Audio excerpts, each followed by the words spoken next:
Evening and welcome to Noirwich 2020 and the first live broadcast of Noirwich 2020. My name's Henry Sutton and I am the co-founder of the festival and also the course director of the MA in crime fiction at UEA. Now, this event is my favourite event of the festival because it features our brilliant students and graduates of the course. Premeditated is the brilliant work of all our graduates and our most recent graduates who you'll be hearing from shortly. They will be introduced by Julia Crouch, my colleague on the course, and you will hear from her again very shortly. The Noirwich Crime Writing Festival is a partnership between the National Centre for Writing and the University of East Anglia. Thank you to Arts Council England and to this year's festival supporters, Dead Good Books and the Crime Vault. You will hear from me at the end of this broadcast, but now I will hand over to Julia Crouch, author and colleague on the UEA MA in crime fiction. Thank you, Henry. Welcome to the reading of the anthology. Last year, the launch was held in a pub just across the alley from my Norwich Airbnb. I like to sample a new one with each visit. This year, my bed for the night is even closer and a lot more familiar, being just across the garden from my writing shed here in my house in Brighton. It feels a little odd, I have to say, but I'm sure it's going to be wonderful as ever. This is the third year I've been visiting fellow on the UEA Crime Writing MA course, and once again I'm deeply impressed by the diversity and quality of the writing produced by our students. Crime writing is a broad church. Far from being just about cops and robbers, violence, action and entertainment, at its best it holds up a mirror to our world, urging us to examine the line between right and wrong and what leads people to cross it. The best crime fiction leans into the darkest and the noblest parts of humanity and can take us into all areas of society, from inner city council estate to remote Greek island, from outwardly innocent English suburbia to raw Australian outback. You'll find all of that in Premeditated and more. This is a demanding course. The bar for entry is high. The amount of work and commitment expected, great. But it needs to be like that because, as I know only too well, writing a novel is no easy enterprise. Yes, you need talent, skill, craft, imagination and determination to the point of bloody-mindedness. But you also need to be able to critically evaluate your work, to see it in the context of other writing so that you can figure out from premise to plot to paragraph to sentence what works and what doesn't. This is where this course comes into its own. Through detailed tutor and peer feedback, UEA crime fiction writers gain the support and skills they need for taking their novel from bright idea to a refined and considered 65,000 plus words. All novelists experience anxiety and or self-doubt. This is generally felt most acutely during the writing of the difficult middle section, the part where the transition of the perfect novel of your dreams, your novel baby, into something more flawed and real, your novel teenager perhaps, can cause you to question the whole project. It is also the part where many beginner writers lose heart and give up. This course provides students with professional tuition and feedback, but also, crucially, it makes a space to share problems and celebrate successes with peers, thereby fostering the ability to acknowledge these difficulties and to develop strategies for overcoming them. The challenges facing us this year and the end of last year are made all too apparent by the fact that we aren't enjoying tonight in a louche Norwich bar with dodgy snacks and warm book wine. Lockdown and whatever this is today has meant that we have all had to find new ways of working, and I, for one, am missing the social side of the termly residentials. For our students, it must be even worse. However, this course could have been built for such circumstances, with students coming from all over the world with all sorts of home and work responsibilities and commitments. The emphasis has always been on flexibility, and much of the one-to-one teaching is normally done remotely through online tools and video conferencing. We'll miss our nights on the tiles in Norwich, but the conversation will be just as good, and I hope the networking will happen anyway, online and through the various tools the university provides, whatever the future holds for IRL get-togethers. So here's to the class of 2020, working in your makeshift studies all over the world and beaming your work to us tonight. From kitchen table to tarted up garden shed, from ergonomic home office to sofa string with children's toys, to produce the great novels we are getting just a taste of here. The journey of the past 2 years has come to an end. The journey has just begun. And to begin tonight, I'm going to hand you over to Katie Behan.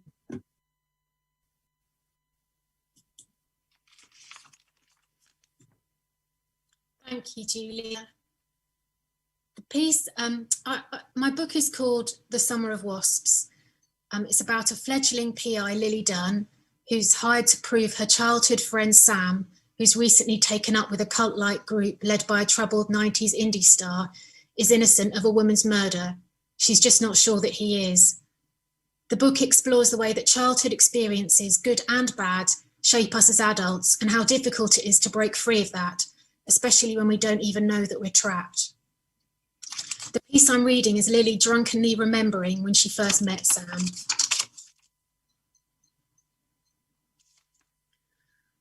Half an hour later, I realised that I was fully drunk. Not the sort where the room spins, but the kind that throws out random thoughts. A scatty overdrive that makes you dizzy. I lay down, eyes shut, hoping if I wished hard enough that I might sleep. Nice dreams, backpackers singing, talking about their travels. I loved that place. A flow of different people who knew nothing about me and cared even less. But my mind had designs on the past. The first time I met Sam and Ollie was 13. Sam and I 3 years younger. Some theatre group that my nan made me attend. It'll be good for you to mix. Oh, there are some lovely children around. If they're so lovely, you go. She gave me a sandwich, kissed me and then threw me to the wolves. All the other kids knew who I was, who my dad was. I sat on the edge of the stage wishing the day was ending rather than starting. A boy appeared in front of me, skinny, small, messy brown hair, orange jumper even though it was July. He smelt of strawberry chews. What? I asked him.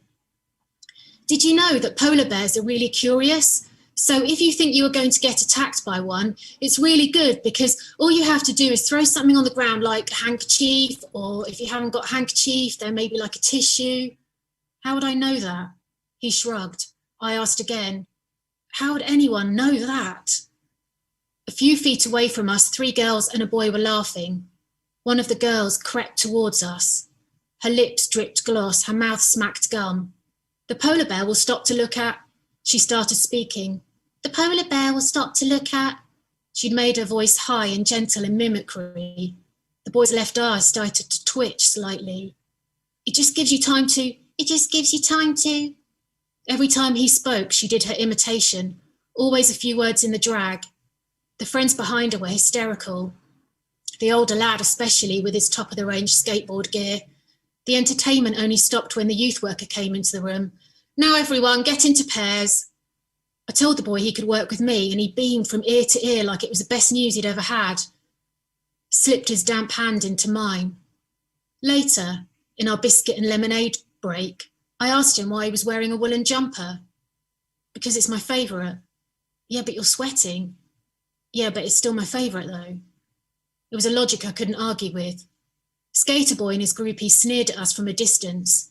My new friends saw me looking. Yeah, that's my brother Ollie and his friend Hannah.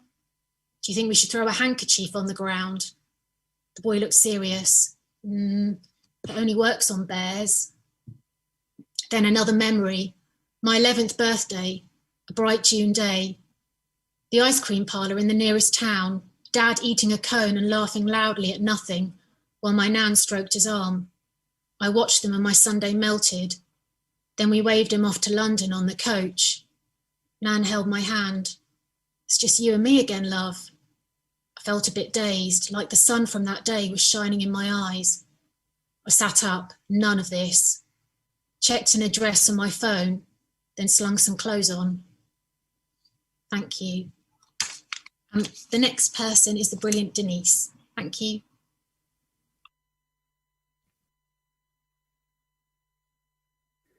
Thanks, Bridget.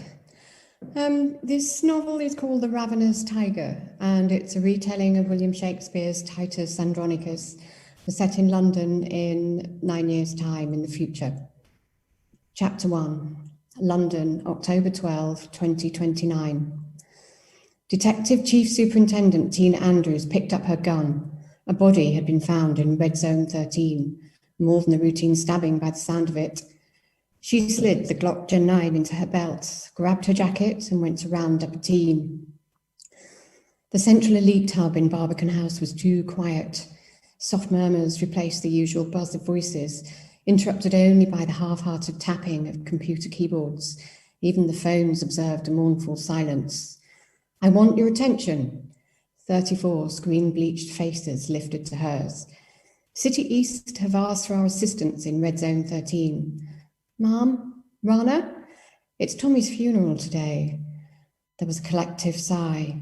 I'm aware, Tina said, her voice tight, but until D.S. Ryan's coffin arrives at the church at 4 o'clock, you've got a fucking job to do.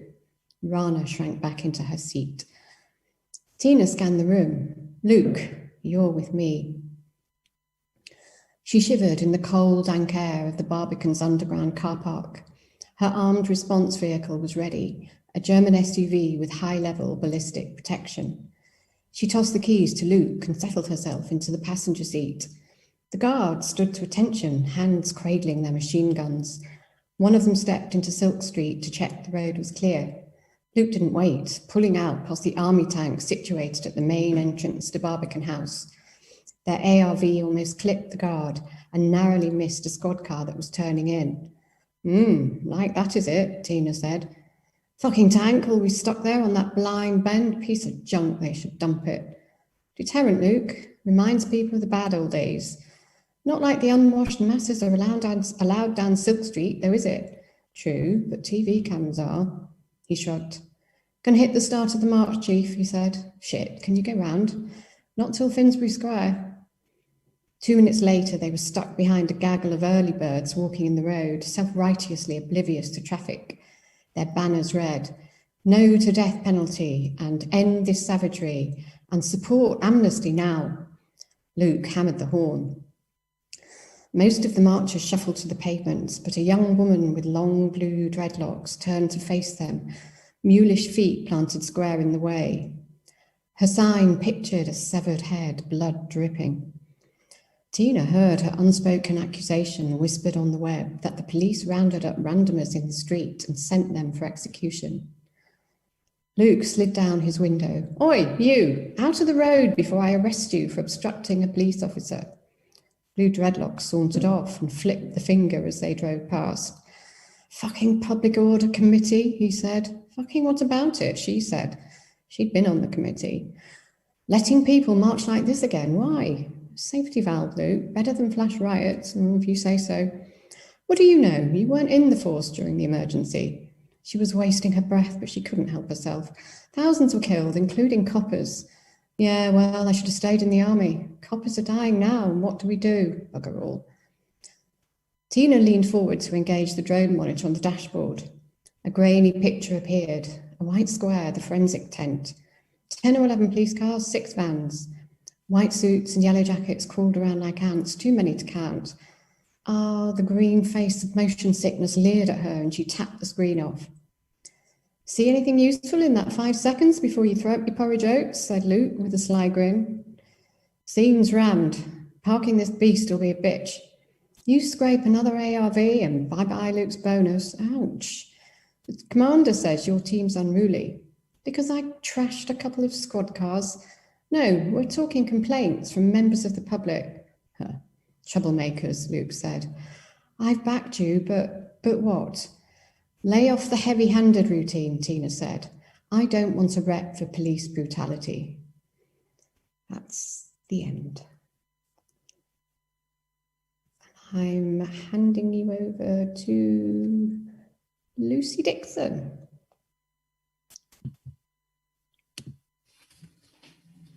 Thank you, Denise. My book is called Choked, and it is about the horrors of online dating and how much you can trust a stranger's Tinder profile and whether you can be sure that they're really a stranger. Chapter 1, Kessingland, Tuesday, the 15th of May, 2012. Let me have a good look at you, Alice said, muting the telly and grabbing her phone to take a photo of her mum. Her golden retriever sprawled across her lap, opened one eye to see what was happening, and let out a sigh. Why are you taking my photo? Carrie asked, turning around and peering at herself in the mirror. I just want a record of what you're wearing, in case Tommy turns out to be an axe murderer, and I need to give a really good description to the police. Carrie picked up a cushion from the armchair and threw it at her daughter. This was your bloody idea in the first place. I hope you remember that if you're identifying my corpse. Mum, you've made him wait 5 weeks for this date. I can't imagine that a serial killer would be as patient. They're much more impulsive. There's nothing wrong with getting to know someone first, you know, Carrie said. Said Alice. But there's no point investing all this time in someone if you don't fancy them in person. Much better to find that out at the beginning, if you ask me. Oh, God, what if we don't fancy each other? Her mum replied. For fuck's sake, Mum, I am so bored with having this same conversation. Just go. Right, I'll be off now then. Carrie's eyes met Alice's again and she gave a nervous grin. Please stop worrying, Mum. You look amazing. He seems great. You've been chatting for years. Well, seems like years anyway. It will all be fine. And if he turns out to be a foot shorter or 10 years older than he said, just make your excuses and leave. It's really not a big deal. It was a big deal to Carrie, but she didn't want to go into it again. So she nodded and had a final look in the mirror above the fireplace to check that her hair, which she'd clipped up in what she hoped was an effortlessly sexy way, hadn't yet escaped the pins. Right, I'll see you later on. Don't forget to let Katniss out for a wee occasionally, she said, bending down to kiss the top of the dog's silky head and picking up her keys from the coffee table. Are you still here? Alice turned the telly back on, quashing another smirk and reaching down to stroke her dog's ears. 2 hours later, Carrie pulled her car back into Marham Mews and parked. It seemed like years ago that she'd left, but all the hope and excitement had drained away. She could think of nothing else aside from taking a large glass of vodka to bed and going to sleep. She didn't really want the inevitable post-mortem that she knew Alice was going to insist upon. She parked in her usual spot in the communal area shared by the small row of cottages and walked along the pavement, taking in a lungful of salty sea air. I take it didn't go very well then, called Alice as Carrie closed the door. Katniss was still dozing across Alice's lap and her tail thumped in a lazy welcome at Carrie's arrival. You could say that, she answered, slumping into the armchair and kicking off her shoes. Well, was he actually a pensioner? A pensioner would probably have turned up. What? He didn't show up? How long did you wait? Maybe he was stuck in traffic. Did you wait long enough? Calm down, Alice. I didn't chicken out. I waited an hour, which is twice what I think he deserves. Did you ring him? I tried. It wouldn't connect. He had texted to say he was running late. But now he seems to have blocked me on the app and his phone won't connect. He's blocked you? What the fuck? Can we talk about this tomorrow, Alice? I can't be arsed now. All I want to do is get into my PJs and cry myself to sleep. Alice could tell her mum was only half joking. They both paused, listening to Katniss noisily gulping water from her bowl in the kitchen, the metal tag of her collar clanging against the dish. Okay, so Tommy is an arsehole. That doesn't mean they all are, Mum. You've just had a bad start. Please don't let this put you off. Nobody finds someone great immediately on these apps. It takes a bit of whittling away the crap to get to the good ones. Whittling away the crap is definitely not how you sold this to me before. Carrie couldn't help laughing, despite the ball of disappointment that seemed to be sitting in her stomach. Alice laughed too. Pass me your phone, Mum. I think you should let me choose who you talk to. Alice, please. At least let me recover from one rejection before setting me up for another one. And that is it. And I will hand you over to Mark.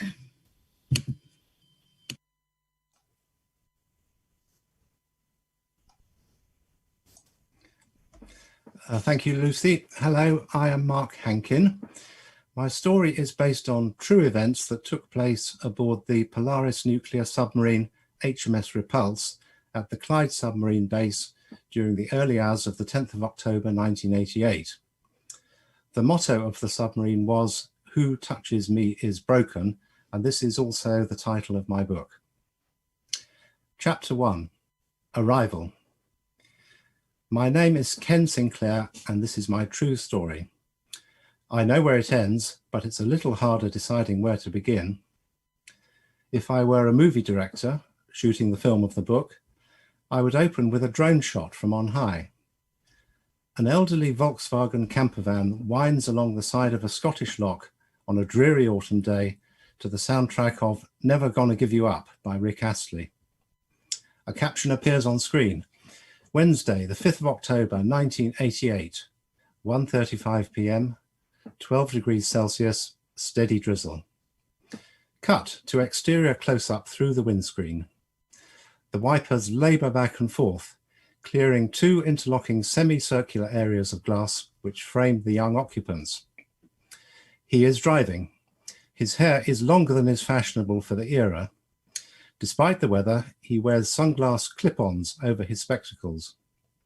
She also has big hair, a candy floss mane that's been afroed, backcombed and spiked, then the ends dyed blonde, the whole effect that of a starburst on firework night, or a small, adorable nuclear explosion.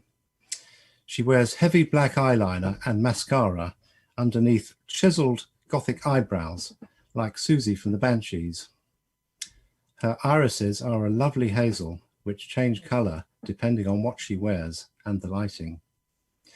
He and she have been lovers for 54 days. She will be missing, presumed dead, when the closing credits roll. Neither of them can guess at this as they approach their destination, singing alternate lines of the cheesy Rick Astley song. The campervan indicates, slows, and draws up outside the gates of a ramshackle caravan site by the roadside. He turns off the cassette player. She reaches into the glove box and takes out a pink felt drawstring bag. Let's start my story here. Chapter 2, Peace. I pull the campervan off the road, through the gates, and onto a bumpy forecourt of mud and sodden cinders. All seemed quiet, with no peace protesters in evidence. The steady Scottish drizzle must have sent them to ground. I applied the handbrake, cut the engine, turned to Sarah and snorted with laughter.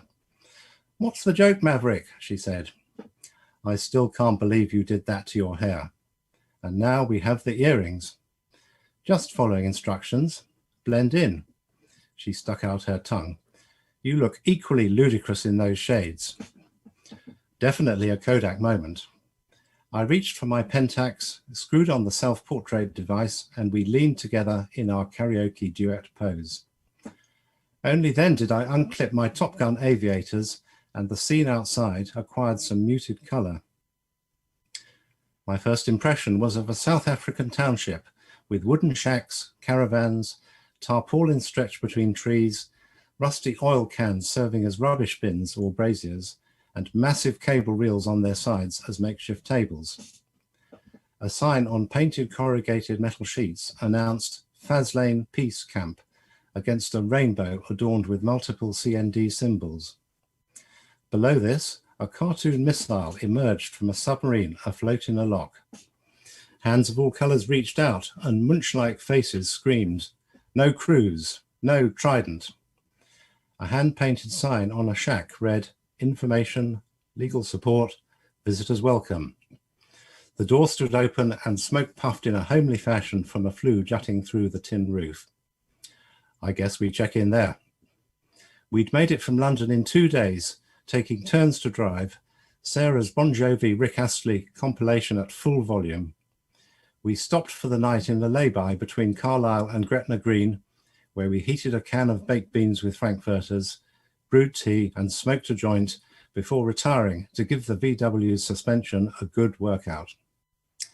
We'd bought the camper from a Crocodile Dundee impersonator in the Caledonian Road for £350 in petty cash, doled out by the editor himself. I was falling in love with the old van, its hooded chrome headlights so like the eyelids of a forlorn but faithful hound, and I was already in love with Sarah. And now we go over to Helen.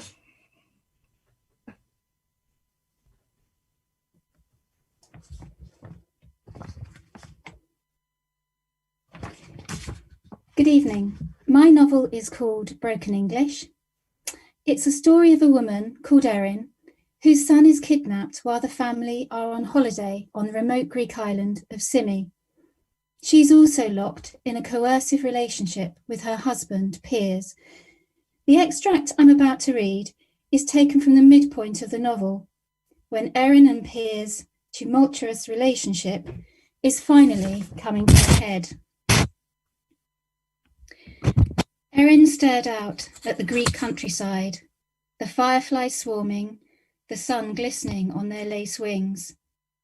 "You just don't understand," she whispered, feeling the vibration of the engine as she rested her cheek on the window. "The only person who really understands is Nelson." "Nelson," Piers said.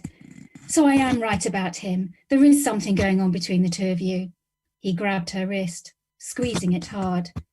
"No, there isn't, and you're hurting me. Let me go." She opened the door and stumbled out before the car came to a stop. All she could think about was getting away from him.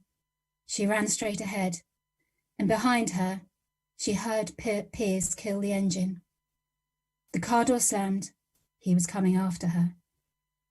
In front of Erin, there was an olive grove. Behind her, Piers was almost an arm's stretch away. She dug deeper, sprinted harder, and was getting away from him. But the other side of the olive grove was the edge of a cliff. There was nowhere to run. Piers caught up with her and shook her by the shoulders. "You're a fucking liar. You're having an affair." "No, I'm not." "I don't believe you." There was something different in his eyes. She couldn't make it out. In that moment, she no longer knew her husband. His eyes narrowed to slits, his mouth twisted. "Think you can make a fool of me, do you?" "No, But she couldn't finish her sentence. Piers shot out his right arm, got her by the neck, squeezing it tight and firm, his shovel-like hand on her slim neck. Then both hands, strangling her. Seconds passed, but it seemed like minutes. She had to do something. It was her fist under Piers' chin that stopped him. His head jerked back, teeth chinking, and he blew a bead of blood onto his chin. "Bitch," he mouthed, wiping the back of his hand across his bloodied chin. He lurched at Erin again, but she took a step back, catching her heel on the undergrowth. Together they fell on the rocks, Piers lying across her, heavy and clammy. "What have you done to me?" Piers said. That's when she saw it. His forehead was gashed, his face streaked with blood. He'd smashed it on the rocks. But it didn't stop him. He was like a man possessed, forcing her back, pinning her to the ground. With both hands around her neck, he strangled her, pressing hard. Erin panicked, scrabbling with her hands, searching in the grass for anything to stop him. Gripping a rock in her fist, she pounded it against her husband's temple. 1, 2, 3 times. Piers spat a spray of blood in Erin's face and slumped beside her. In his wrist, she felt his pulse beat slower, weaker, and slower still, until his head flopped to one side and he lay motionless. Her heart rose and fell. The hell had she done? The rock sitting in her palm was smeared with her husband's blood. Tears ran down her cheeks and gathered at her jawline. But she had to pull herself together. She needed to think straight. Kneeling beside Piers, she rolled him onto his back. His wounds made her want to retch, the cut on his brow, the gash on his temple, the split in his lip. Grass and earth stuck to the blood and gathered at the corners of his mouth. Piers was muscled and broad, a struggle for her to shift, but slowly, inch by inch, she slid his body along the grass until it was lined up with the cliff edge. This was it. 10 years of marriage ended on this cliff top in Greece. Erin rammed her hands under Piers' side, ready for the final push. But there was a piece about him that stopped her. Something in the upturn at the corner of his mouth reminded her of when they'd first met, the charm in his smile, the warmth of their first kiss.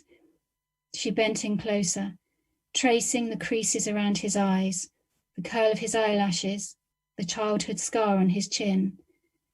She breathed in the familiar scent of his cologne, mixed with sweat and blood. Now, closer still, their noses nearly touched. And as her lips almost met his, Piers opened his eyes. I now hand over to the very talented Lynn Lavercher.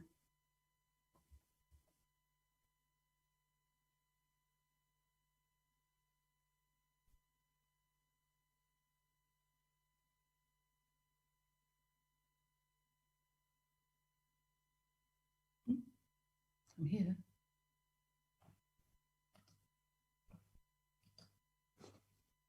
Hello, I'm Lynn Lavercher, and I'm going to read the opening of my novel, A-Level in Murder. We move apart and lie side by side on the rumpled sheets. I turn my pillow over. It cools my neck. The August sun knifes through the gap in the dusty maroon curtains that don't quite reach the sill. The blade slices the dust on the chest of drawers around her old perfume bottles. She shifts. The bed springs creak. How about a cup of tea? I ask. Or we could. She touches me. There. I slide away from her. I sit on the side of the bed. She strokes my shoulder. She pulls me back down. We lie, silent. A spider spins a thread from the lampshade in the afternoon sunlight. She reaches for my hand, pulls me towards her. Her finger traces the path left by a bead of sweat on my chest. Lying back, she sighs. Oh, yes, tea would be lovely. I pull on my boxers, reach for my shirt. I'll stay here for a while. You should be working. She pulls the covers up. I feel her watching as I tug on my trousers. I turn. She yawns, stretches. I pick up her faded yellow silk kimono. I hand it to her. Sitting up, she takes it, covers her breasts. Change my mind. I'll get up and make her some supper. Spaghetti bolognese? Yes, please, Mummy. I read it again. Is that first page too shocking? I want you to be there alongside me. I've polished it as a novelist might, so you can experience every moment with me. Now, at the start of my college life, I've decided to write my memoirs and to share my unique story with you. Home educated, allowed to work on my talent without being distracted by school, now I'm ready. Ready to step on stage as a professional cellist. Mother and I have been preparing for this moment since I was 4 years old. In the college library, I found a book called A Life Worth Sharing, Write Your Memoir in 60 Days. In it, J.M. Rowe suggests opening with a hook, a piece describing a powerful event at the centre of your life story. Is my first page the J.M. Rowe hook? I see my memoir on a bookshop table. You walk out of the rain in your lunch hour. You pick up my book, my story, and flutter through it. Casually, you read the first page, You reach the last line. You gasp. You're hooked. Rose right, it stays.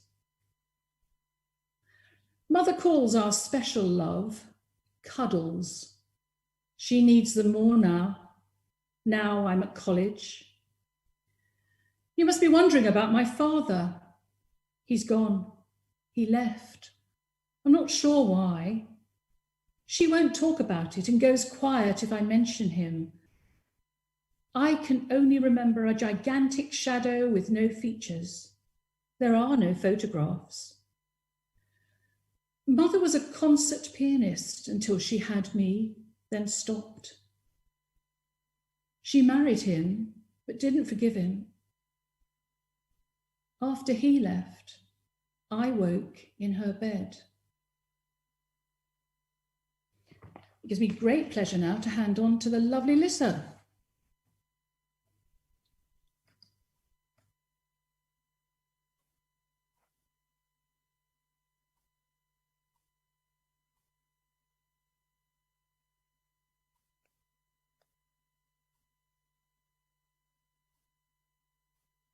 Sorry, I suppose I have to speak to make my picture come up, do I?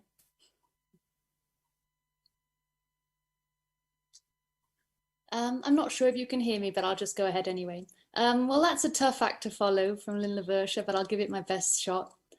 So this is from my story, The Personal Liar. The story is set in Stuttgart in Germany, and it's about Peter, a young broke Brit, and his developing rather toxic relationship with the object of his obsession, Marcus Meyer, a burnt-out German influencer and a company heir. In this scene, chapter 3, Peter is trying to get some money out of his boss, Oliver, so he can hang out in the same places as Marcus Meyer and hopefully get to know him better. Oliver's small cherry red Smart was parked up behind a skip, and as his boss sat down, Peter saw the chassis drop. He shifted the printer paper box he'd been given to carry onto his hip, got in, and they darted off down the dark but not deserted city streets. So, Oliver said, if I lend you this money, how and when are you going to pay it back? I don't know the exact date, but it'll be from my first paycheck. Peter shifted the box on his knee. As I said, I need to get a suit for the interview. If all that stood between anyone and a company job right now was a cheap suit, Suits You would be opening more stores. He was right, but Peter didn't want to buy a suit. What he wanted was the kind of ready cash that meant he could hang out in some of the same places as Marcus Meyer. Oliver leaned on the wheel and the car cornered sharply. What company is it anyway? Meyer Co. Oh yeah? And who told you they were hiring? A friend, Peter said. Marcus Meyer? Oliver sneered. You don't know Marcus Meyer. He'd been expecting that response, and it was part of his plan. Peter took his phone from his pocket, and at the next red light, he held it up in Oliver's face. Oliver peered at the photo on Stranded's Instagram feed, the one of him and Marcus and the blonde woman sitting on a four-poster bed together. Oliver looked from the photo to Peter and back again. Probably he wanted to dispute it, but he couldn't. So you know the baby boss at Meyer Co. Good for you, but I'm still not going to lend you 200 euros. I might let you have some product if you think you can move it by Friday. Me? Sell Coke? Peter hadn't expected Oliver to offer him that. Thanks, but no. Why not? You know, I don't even do Coke. And that's why I'm offering it. Do you think I'd front it to you if you did? The light turned green and Oliver pulled away. It's not just that, Peter said. It's addictive and illegal, and it kills people. Pfft, more people die from paracetamol overdoses every year than from this stuff. If you can loan me the cash, Peter said, I'll repay you as soon as I get paid. It's not about the money, Peter. I need this stuff moved. But I'm not the right person for... I gave you a job, for God's sake, and a place to live when you came to me with your sob story. Oliver distorted his face into a grotesque dramatic mask. Poor orphan Peter, alone and abandoned. You Googled that, Peter said, looking away out of the window at the square concrete shape of the Liederhalle. I didn't tell you. You think I'd hire someone without doing my research? Oliver flexed his wide lips into a grin. Look, I'll help you if you help me. I'll front you 10 grams until Friday. If you charge 500 euros, you'll make 100 euros from that. The same again, and you'll have enough for a suit, a cheap one at least. Oliver braked slowly at a yellow light, and looking in the passenger side wing mirror, Peter saw why. There was a police car behind them. Did they follow us from the club? Oliver's voice sounded tight. They're just looking for drunk drivers, Peter said. I hope you're right. So come on, we're nearly home. What's your answer? I just got my residence stamp in my passport. You're not going to get caught, Peter. Sell to people you know, and if an undercover asks you for it, so what? They can't bust you. That's entrapment. Peter didn't think it was that simple, but he needed the cash. All right, fine, he said, through barely moving lips. And thank you. The police car behind them turned on its lights. Scheiße! Oliver gripped the small wheel tightly, but as the car sped past them, he began to laugh. They came to a halt outside a building heavy with oriel windows. It was a classic, desirable Stuttgart West property, and Oliver had inherited it from an aunt, but parking was limited. They turned in the street and, mounting the pavement, parked under someone's living room window, right next to a shiny new Mercedes. Okay, Oliver said, taking out the key. 10 grams for 400 euros, payable by Friday. Shake on it? He held his hand out. Peter looked at the meaty paw. Oliver was the only person he knew who still wanted to shake hands, and Peter was sure he did it just because it made people uncomfortable. But he leaned over and clasped it all the same. He didn't notice the sweaty dampness until he'd already reached for the car door. As he did, the plastic handle slipped out of his grasp, sending the door flying towards the Mercedes. Peter lurched after it and caught it, but knocked the box from his knee onto the floor outside. As the paper inside fluttered away, more contents fell out.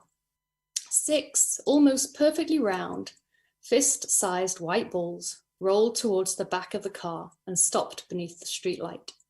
Peter stumbled out of the car, and Oliver was around his sight in a heartbeat, but he just stood there, his hands waving up and down. Quick, he said, pick them up. If that cop car comes around the corner and they catch you with over 6 kilos of the shit, it's not entrapment. Peter dropped to his knees.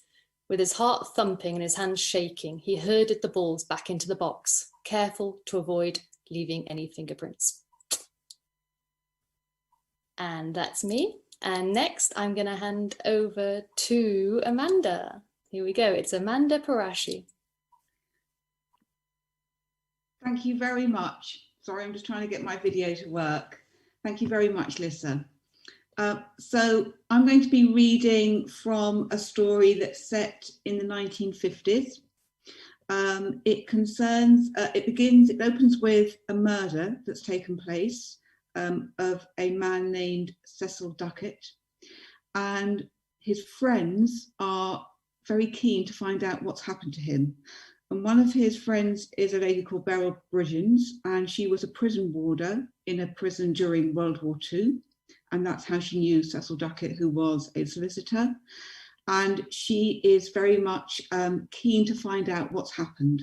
So we're reading here from chapter 3. Throughout Saturday morning, Beryl had made strategic trips up and down the stairs to pass Cecil Duckett's door as policemen had traipsed in and out.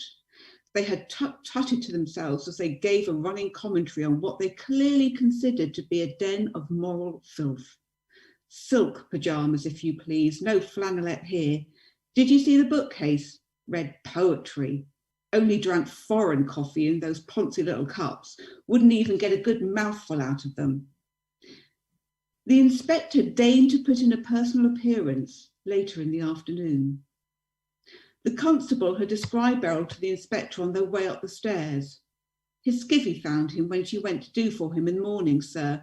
Old girl lives upstairs with a couple of darkies. Bit touched, if you ask me. Wants to know all the gory details. Reminds me of that Frenchie in Dickens who sat knitting by the guillotine. From what I can gather, he picked her up in prison during the war. He did no such thing. Beryl spoke as if in direct response to the constable, defiant in her eavesdropping. We were professional colleagues. I was a prison warden and he was a solicitor to some of our guests, and I crochet. Beryl stood erect at the top of the stairs, giving the policeman a shock when they had turned the final corner to see her looming above them. My apologies, Madam, Inspector Pettigrew. This is Constable Ford. We meant no disrespect, just trying to get our facts in order. The inspector spoke with quiet authority. He accepted as his right Beryl's invitation to enter her home, where his large presence dominated. They entered immediately in Beryl's sitting room, the heating heart of her home. Evidence of her crocheting skills lay on every surface, from headrests on the ancient velvet sofa to a runner on the collapsible table. Across into the open-plan kitchen area could be glimpsed rainbow-covered crochet pan holders decorating the cream-tiled walls. Beryl offered the inspector the comfort of the overstuffed leather armchair, which he accepted and proceeded to sink ever deeper into. Constable Ford stood sullenly by the door, having conspicuously not been offered a seat by Beryl. Now, Mrs. Bridgens, Inspector Pettigrew continued in his practised friendly manner. You've given my men a very full description of how you found Mr. Duckett, and I certainly don't want to cause you any further distress. I was just wondering if you could give us any information on any guests that your employer may have had over the past few days. Beryl sat across from him on one of her dining chairs, eschewing the sofa as she had not wished to sink low on her old springs in front of her visitors. She considered her answer as she poured tea for the inspector, deliberately ignoring the constable who stood behind her. Mr. Duckett was a very quiet, considerate gentleman. He did not do anything to bring attention to himself or disturb his neighbours, and I never had any cause to take note of comings and goings in his flat. I understand, the inspector said as he accepted his tea and helped himself to a sultana slice. I just wondered whether you happened to see any ladies or indeed gentlemen entering the residence, perhaps later in the evening. He raised his eyebrows in a knowing way as he spoke, displaying to Beryl all the subtlety of a Victorian music hall artiste. Thank you. So I'm now going to hand over to Paul Stone.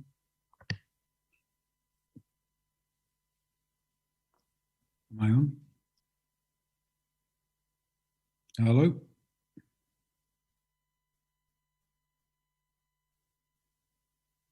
I don't know if I'm on or not, but I'm going to start talking. So my name is Paul Stone, and I want you to imagine the most beautiful super yacht in the world, 80 meters long, $80 million of sheer indulgence, and it's in the British Virgin Islands, arguably the most beautiful spot in the Caribbean. That's the setting of this scene, specifically the owner's suite. It features the two central characters of my novel, number one, which deals with money laundering, corruption and gangsterism. The two characters are Natalia, a 28-year-old London lawyer, a Russian lawyer working for a billionaire, who's also been having an affair with him, and Danny, a young Londoner, an ambitious Londoner and quite talented, with whom she's started an affair. They're both there to conclude a deal they think will change their lives. He's been sent home from the yacht after they were with Natalia because of the arrival of Natalia's boss, Nikolai, a misogynist bastard, frankly. And since then she's had a torrid time, and Nikolai has assaulted her, unknown to Danny. Unknown to Natalia, Danny's been watching on the spy cams he'd planted on the yacht because he was afraid of Nikolai and what he might do. And he's swimming there and has just arrived on the yacht. Natalia sat hunched on the edge of her bed. She was totally still. Her head was in her hands. Her hair was a mess. Her bra seemed to have been ripped from her body. There were scratches on her back. There was no sign of Nikolai, but his trousers and boxers were in a heap on the floor. Natalia. I knelt down in front of her. I held her hands and looked into her eyes. I noticed Gara. It was smeared around her face, along with her tears, along with her blood. Danny? Very strange. Her eyes were manic, but she was totally calm. There was a lump on her forehead, a bruise on her cheek, and a cut just above the bridge of her nose. Are you okay? She blinked her eyes, like she was trying to work out if I really was there. Danny? Where the fuck is he? Huh? Where the fuck is he? I'm going to kill him. Her head shook itself. She held up her hand. I lost my nail. You have to get it back. I rocked back up onto my feet. She'd gone mad, sitting there, battered after death, and all she was worried about was one false fingernail. It was my special one, the one with the diamond. I looked around the room. The huge duvet was in a pile on the floor near the bed. There was blood on the sheet. Natalia's glass was on the credenza. I fetched it for her and told her to drink.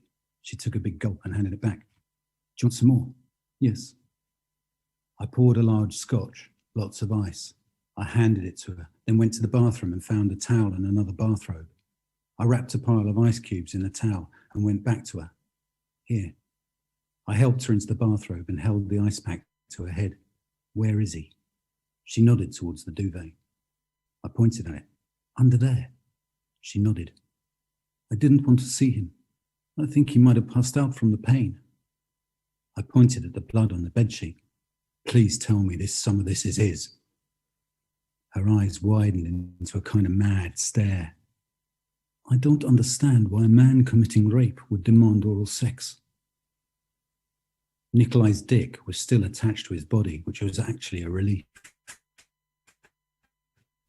There were 5 wounds along its puny length, one for each fingernail of hand. They were all bleeding slowly, but there must have been fountains when he was fully erect. God, I was glad she hadn't bitten it off. He was snoring loudly, flat out on the floor. He still had his shirt on, but his bottom half was completely naked. His legs were splayed out. Somewhere down there, buried between his 2 obese thighs, was the goal of my search. I looked up at Natalia. You better want this thing really badly. Get on with it before he wakes up. Okay, but if he does wake up when I'm down there, you show him the steak knife and tell him if he moves, I'm going to use that to get the nail out. I knelt down and pushed Nikolai's legs further apart so I could crawl between them. I was bang on certain to come eye to eye with, well, some eye that I never wanted to be eye with. Not anyone's, for sure not a guy's, and least of all not his. But sooner or later I'd have to get on with it.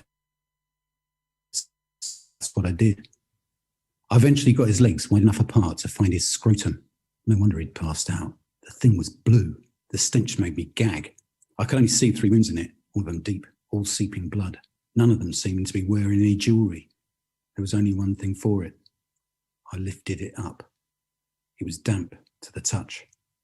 There was the nail, just round the back. There was only one problem.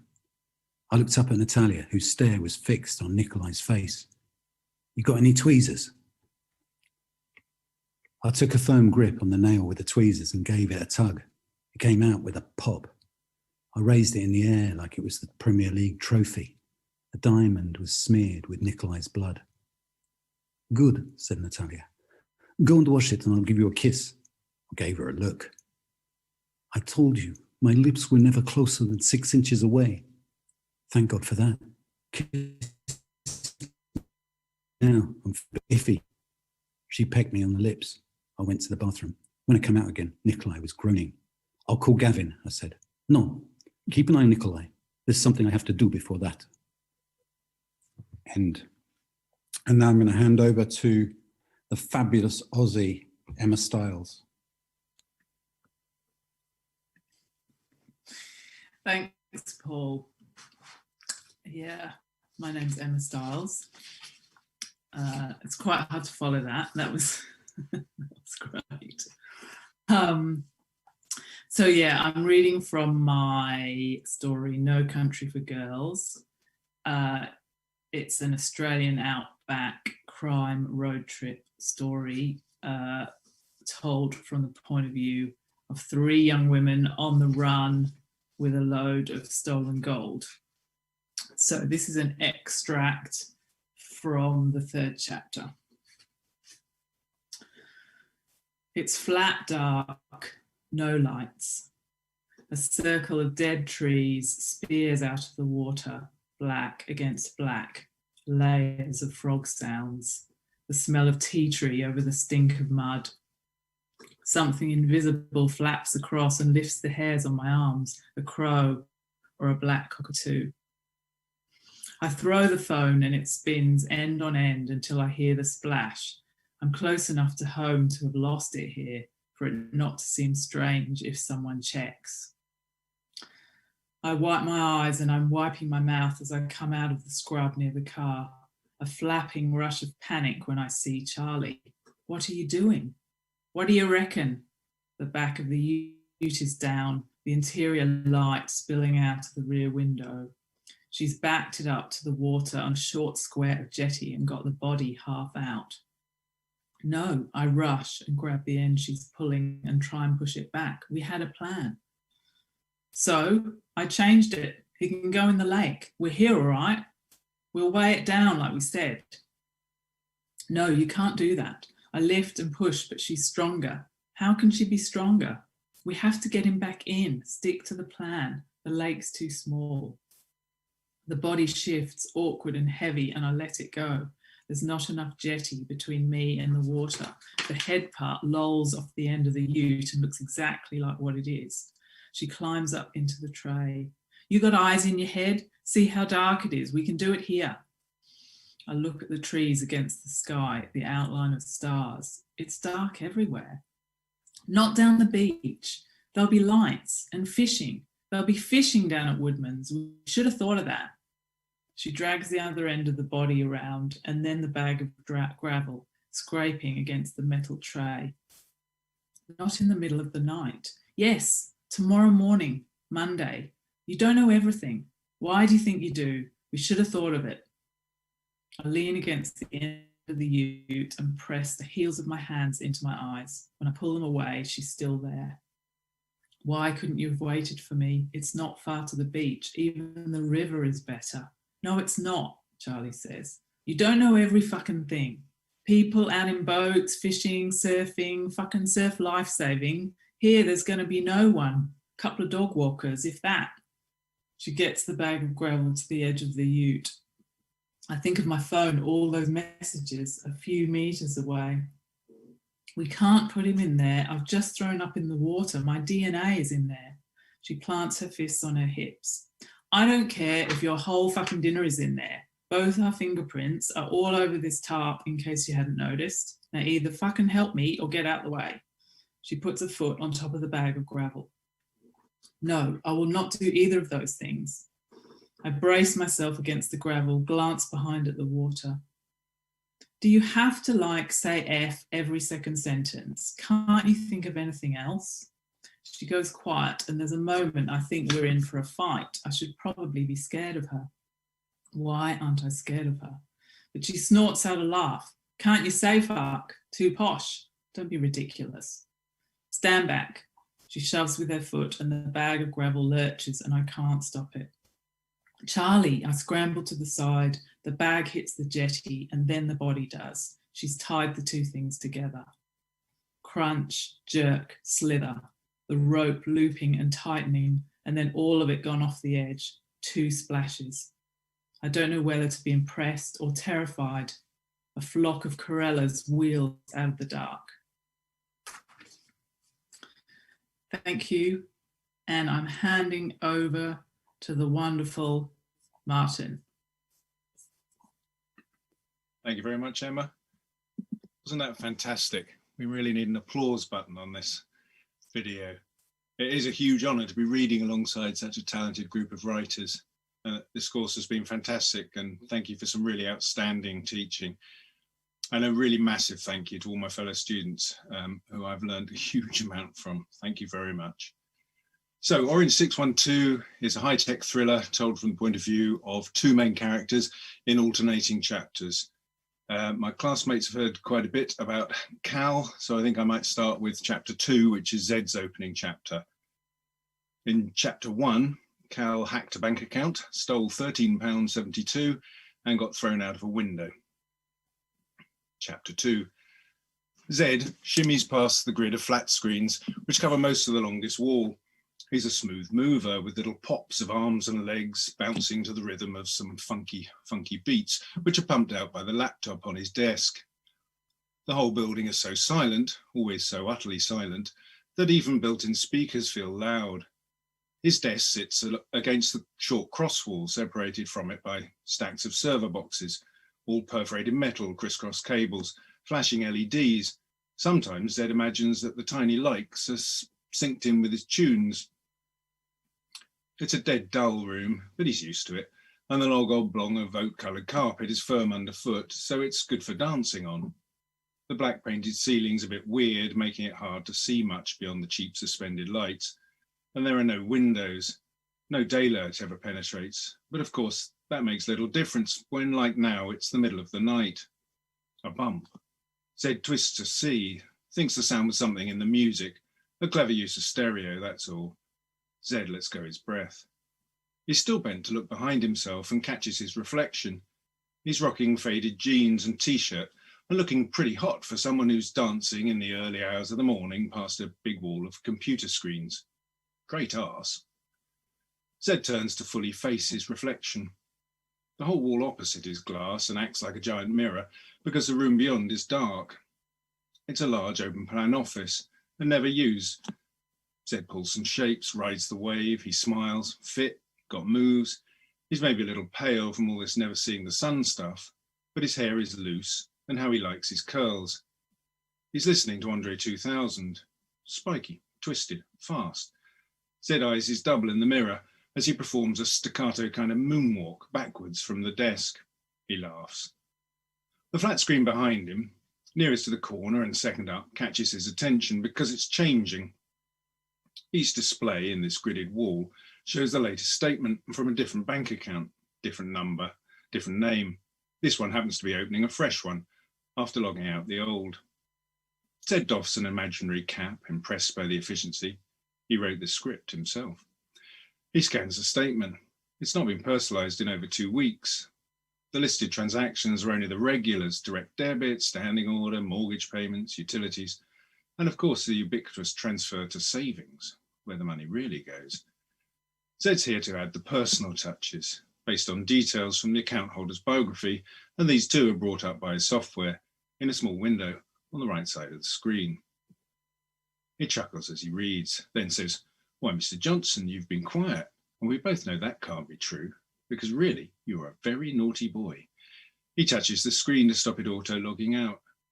Let's transfer some cash from, Zed inspects the neighbouring display, from Mrs. Jones. A bank statement in that name. Zed taps the screen to open the payment window. Here we go, 40 quid. Will that cover it? Zed writes, "For services rendered," in the payee reference box. He types directly on the screen, all made slightly harder by his constant bouncing to the groove. You're so cheap, Johnson. Zed hits submit, and then, because the scatterlights are playing, he skanks his way the full length of the room and back again. No need to feel depressed. Everything's going well. His latest plan is working. And just because Martin wants to see him in the morning, that doesn't make it all bad news. In fact, it's a good sign. Martin will want changes, and that's precisely what Zed needs. So what if he's fallen behind schedule? It's hardly surprising, given everything he's asked to do by everyone. Zed can fix this. One all-nighter's not a problem. He does without sleep all the time. 1 or 2 all-nighters. He grins and sniffs and runs a finger past her nostril. No problem. He'll be done by dawn. Zed's job is to execute small, believable transactions between thousands of different accounts spread across a range of banks. He's good at it because he makes it fun, And that makes him creative and keeps him going when it's dull. That, plus the need to keep from being killed. And that's me done. And I'm handing over to Lynn again, you lucky things. We get Lynn twice, but here she's masquerading as Lucy. I'll let her introduce that to you. Goodbye and thank you. Thank you, Martin. I'm honoured to read the opening of Holloway by Lucy Wood, who couldn't get out of working this evening. Kit was almost at the kettle when she heard something. She faltered mid-step and stopped fiddling with her dressing gown cord to listen better. Nothing but the dog's meaty breathing and her own. She shrugged, and the tap spluttered as she turned it on. Wilson started up from his basket, myopic eyes roaming the room, and seeing no cause for alarm, slumped back down, lids closed. Moving more quietly, Kit stretched away another interrupted night's sleep. She felt pops in her joints and relaxed as the ache in her neck ached. As the kettle juddered to a boil, she tossed a tea bag into a mug and poured, no milk, then lit a cigarette, balancing it between her fingers to release the door bolts. A whoosh of air distributed a stack of papers on the table. Work stuff, nothing important. And she rested against the frame, goosebumps puncturing her forearms under the insubstantial fluff of the dressing gown.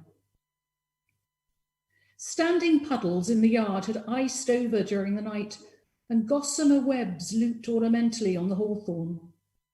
Habitually, Kit scanned the perimeter of the yard once, twice, and was satisfied. It was encouragingly still. One of those tricksy January days that con the birds into thinking spring had arrived. Winter rarely saw a bright morning. Today, though, the sky was translucent, like running water. She drew on the cigarette and the tip pulsed orange, nicotine sweet on her tongue. She leaned against the doorframe, deliciously faint from holding on to that first inhalation far too long, raised her chin and sniffed the morning. The tang of smoking wood from the fire she'd set in the living room, the muddy scent of the empty henhouse, and snow. Snow was coming. The sound was distinct this time and unmistakable. The yard gate was swinging on its hinges as if someone had just left or just arrived. Her grip on the mug loosened. How had she missed that? She ran, leaving the door wide open, ignoring the smash of china as the mug shattered on the step behind her. At the gate, she skidded to a stop in flimsy slippers and scanned the ground for the padlock, which should have been holding the gate fast. It wasn't there. Careful not to touch, she stepped closer and inspected the electrified cord woven through the bars. It was severed from the power supply. Caught in a gust of wind, the gate moved and she jerked away. Another clang, quieter this time, and there was the padlock, swaying uselessly on the top bar between curls of barbed wire. Kit moved in a circle, searching for more signs of intrusion. The potholed lane leading to the village was empty, as usual. The walls, head height and capped with a lethal combination of glue and glass, glistened with frost. Only the gate, the first in a line of defences, electrified as a warning to would-be thieves and ritually secured each evening, was altered. She recalled the satisfying click of the padlock, the low buzz of electricity feeding the wire, and shooing Wilson inside and away from the chill of the night air. She remembered clearly the moon hanging low over the trees. A throbbing sensation snapped her back to the present. She unclenched her fist, surprised, as the forgotten cigarette fell to the cobbles, crushed out of shape. A blister was blooming in the centre of her dusty palm. She exhaled, using the sting of it to tune into the scene around her. Nothing else seemed out of place, and yet Kit couldn't make sense of it. There was something. She was certain. The farmhouse's cracked roof tiles blushed in the emerging sun. The kitchen window was cloudy with condensation, the shape of a vase of flowers on the sill just about visible. Blue smoke hung in ropes above the living room chimney, and there was a flash of movement as one of the yard cats rounded the corner. The animal momentarily froze at the sight of her, then slunk off, past the closed back door and away, flicking its feral tail. The closed back door.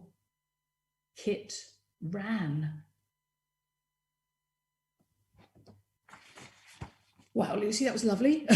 Now I hand over to the wonderful Henry. So I'm going to clap because the Zoom video conferencing platforms for literary festival events miss one thing, and that is the audience, the sound of an audience enjoying what they're hearing. I've enjoyed it hugely. I'm going to clap again. And I hope all of you, where you're listening from, are also clapping. It's been a great privilege to listen to this work and to see this work develop over the last 2 years. So thank you, Katie. Thank you, Denise. Thank you, Lucy Dixon. Thank you, Mark. Thank you, Helen. Thank you, Lynn. Thank you, Lissa. Thank you, Amanda. Thank you, Paul. Thank you, Emma. Thank you, Martin. Thank you, Lucy Wood, read by Lynn.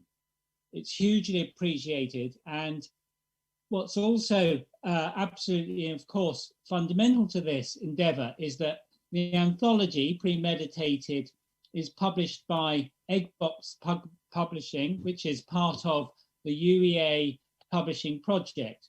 And you can find and buy your copies, and please do, because this is so important, from www.eggboxpublishing.com. I'd also like to thank Julia Crouch for her brilliant introduction to the anthology, which you can also read more of in Premeditated.